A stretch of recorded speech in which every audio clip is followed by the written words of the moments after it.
ओम श्री परमात्मा ने नमः। यहाँ जन्म लेने वाले नास्तिक नहीं होते, बल्कि देवता, दानव, पशु पक्षी आदि भी आस्तिक ही होते हैं। कोई यहाँ निर्गुण तो कोई सगुण को मानता है, कोई तो देवी देवताओं की ही उपासना करता है। असुरों में भी कोई ब्रह्मा जी का ध्यान करता है, तो कोई रात दिन भगवान शिव का ही गुणगान करते हुए मनोवांछित फल प्राप्त कर लेता है। इस प्रकार सभी अपने अपने इष्ट की उपासना करते हैं। कोई भक्त यहाँ गणेश भगवान और कोई भक्त हनुमान को पूजता है, तो कोई भगवान विष्णु की उपासना करता है।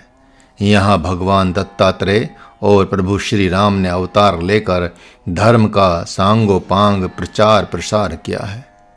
अरे इतना ही नहीं, यहाँ के लोग तो पत्थर की भी पूजा करके उसमें से आनंद घन परम ब्रह्म को प्रकट कर लेते हैं।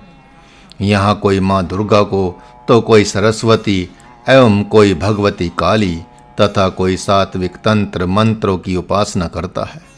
इतना ही नहीं, यहाँ के भक्त तो पशु पक्षी, नदी, पहाड़ एवं वृक्ष आदि सब की उपासना करते हैं और कहते हैं कि सभी में ब्रह्म है। ऐसा विश्वास करके अब आप सब ध्यान पूर्वक कृष्णायन सुने।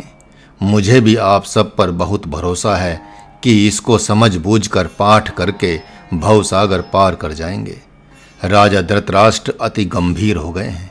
भले ही वे अत्यंत पीड़ित हैं, तो भी उस पीड़ा को दूर हटाते हुए अत्यंत प्रेम पूर्वक संजय से बोलते हैं, हे प्रिय संजय, कुरु देश की धर्ममय भूमि में जहाँ किसी के लिए भी किसी प्रकार का भय नहीं है, वहीं कुरुक्षेत्र में युद्ध की इच्छा से उपस्थित हुए मेरे तथा पांडु के पुत्र क्या कर रहे हैं?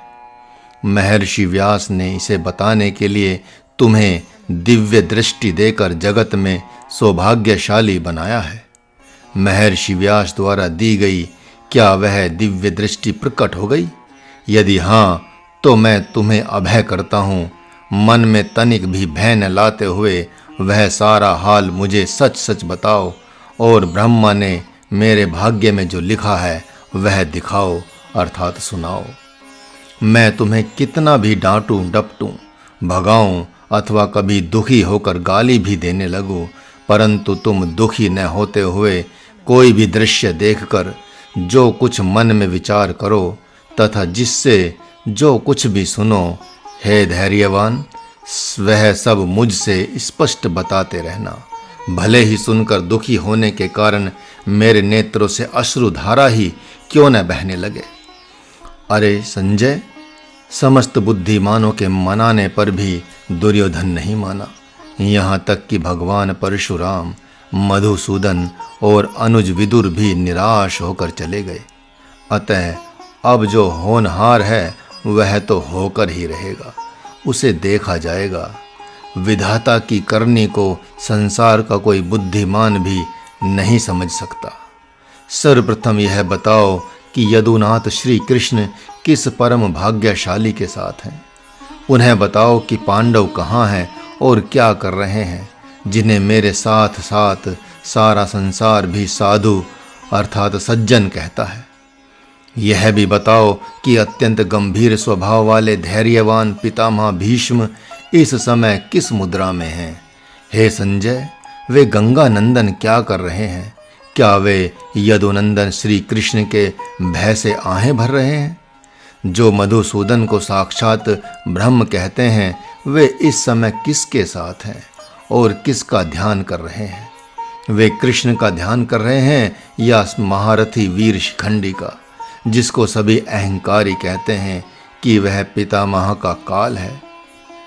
पता नहीं पितामह इस विषय में क्या सोचते हैं, जिसके विषय में देवता एवं मुनिगण भी ऐसा ही कहते हैं। आचार्य द्रोण किसकी ओर देख रहे हैं और कहाँ विद्यमान है, जिनके मन को पितामह जब जो कुछ भी कह देते हैं वही अच्छा लगता है? और अब यह बताओ, भीम कहाँ है? किस किस दिशा की ओर देख रहा है? किस किस को देखकर अपनी गदा को हाथ में घुमा रहा है?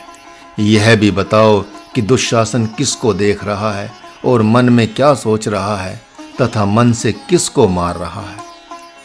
संजय, भय रहित होकर दुर्योधन के हृदय की बात बताओ, जो न गुरु की मानता है न हित मित्रों की। वह किसके साथ है, उसका रथ कहाँ है। आज भी मेरे हृदय में विशेष रूप से जिसके लिए मोह और चिंता है। जैसे किसी माँ का कोई अंगहीन पुत्र हो तो भी माता का मन उसी में दिन रात लगा रहता है, वैसे ही मेरा मन भी दुर्योधन के लिए ही चिंतित रहता है, जबकि मैं जानता हूँ कि वह मुझसे भी मन ही मन चिढ़ता ही रहता है। तो भी मुझसे विधाता ऐसा विपरीत हो गया है कि मैं उसके प्रति मोह को त्याग नहीं सकता। अहो, यह जीवन व्यर्थ ही चला गया, भगवान के काम न आ सका। धृतराष्ट्र के इन प्रश्नों को सुनकर संजय ने जब युद्ध की ओर दृष्टि की तो देखा कि ये साक्षात ब्रह्म ही रथ पर विराजमान है।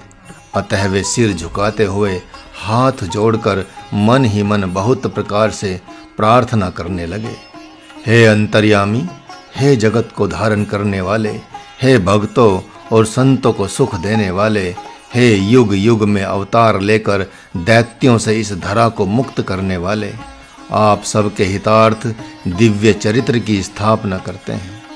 अतः आपके व्यवहार को कौन जानने वाला है। हे आदि पुरुष, हे अविगत, हे अविनाशी, हे नाथ, आपकी ही कृपा से मेरी बुद्धि आज प्रकाशित हुई है। अब आप वृषभासुर, पूतना, बकासुर, व्योमासुर, अघासुर, तृणावर्त, केशी, सक्टासुर, चाणूर, कंस, जरासंध और शिशुपाल को मारकर इस युद्ध भूमि में आए हुए हैं, और अब यहाँ क्या होगा उसे भी मैं समझ गया हूँ। आपकी कृपा से मुझे यह दृष्टिगोचर हो रहा है। हे प्रभु, अब आप मुझ पर ऐसी कृपा करें कि यह जगत विस्मृत हो जाए। हे प्रभु, मैं आपका उसी प्रकार दर्शन करता रहूं जैसे शिशु माँ को और चकोर चंद्रमा को देखता रहता है। समस्त गुणों की राशि अर्जुन धन्य है, जिन्होंने आज उदासीन ब्रह्म को भी अपने वश में कर लिया है। जो अनंत कलाओं वाले हैं, जो वेदों से भी नहीं जाने जाते हैं, वे ही भगवान आकर उनके रथ पर विहार कर रहे हैं। वे अर्जुन दैत्य वंश को निर्वंश कराने के लिए ही अपने रथ पर जगत के मन को प्रिय लगने वाले भगवान को लाए हुए हैं। जब संजय को भगवान की वंदना करते हुए कुछ देर हो गई तो राजा धृतराष्ट्र धैर्य खोते हुए बोल पड़े, संजय, तुम क्या देख रहे हो? क्या अभी तूने मेरी दशा को पहचाना नहीं? अरे आज मेरे समान कोई भाग्यहीन है जिसके लिए चारों दिशाओं में आग लगी हुई है। अतः पहले उत्तर दें, दो फिर चाहे जगत को भजो या अपने भगवान को।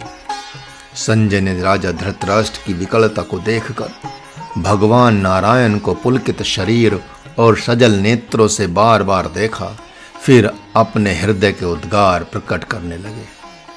हे राजन, मैं एक दिव्य आश्चर्य देख रहा हूँ। वह यह कि जिसके द्वारा सारा जगत प्रकट हुआ है, वही निर्गुण निराकार ब्रह्म सगुण साकार रूप में श्री कृष्ण नाम एवं रूप होकर संग्राम भूमि में प्रकट हो गया है, जिसे देखते हुए मेरा हृदय अत्यंत विश्राम प्राप्त कर रहा है। हे राजन, मैं देख रहा हूँ कि जो प्रभु प्रसन्नता के साथ सदा अपने भक्तों को बड़ाई देते रहते हैं, जिनके चरण कमलों की शरण लेकर भक्त ध्रुव ने तीनों तापों से मुक्त होकर अचल पद प्राप्त कर लिया, जिस प्रभु ने हिरण्यकश्यप को मारकर भक्त प्रवर प्रहलाद की रक्षा की थी, आप तो जानते ही हैं राजन कि भगवान शिव एवं ब्रह्मा ने दानवों एवं असुरों को अनेक वरदान देकर मानो उन्हें अभय ही कर दिया था। उन्हीं रावण एवं कंस आदि को मारकर भक्त संत और गौ माता की रक्षा कर उन्हें सुखी कर दिया था। जिन प्रभु ने भक्त गजराज की पुकार सुन शीघ्र अतिशीघ्र आकर क्राह का वध करके घोर विपत्ति से मुक्त कर दिया। जिन प्रभु ने राजऋषि अम्बरीश की सुरक्षा के लिए महर्षि दुर्वासा के पीछे अपना चक्र छोड़ दिया, जिससे वे भाग चले।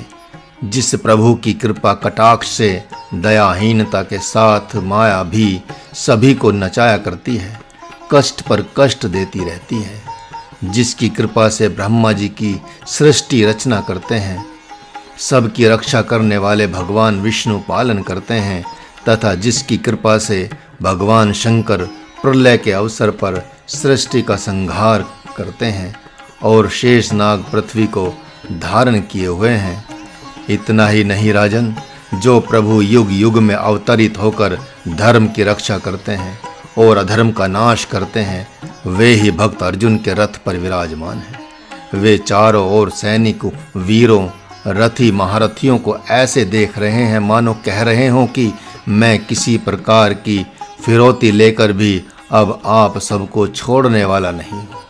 अब तो आप सभी मृत्यु को प्राप्त होने वाले हैं। भक्त अर्जुन के हृदय में परम संतोष है कि निर्दोष ब्रह्म ही मेरे रथ पर विराजमान है। महाराज भी कह रहा है कि ऐसे ही जिसके जीवन रथ पर भगवान शोभित हो रहे हैं, तो उनके लिए यही अध्यात्म पथ है, अर्थात उसे आध्यात्मिक मार्ग प्राप्त है। हरि ओम।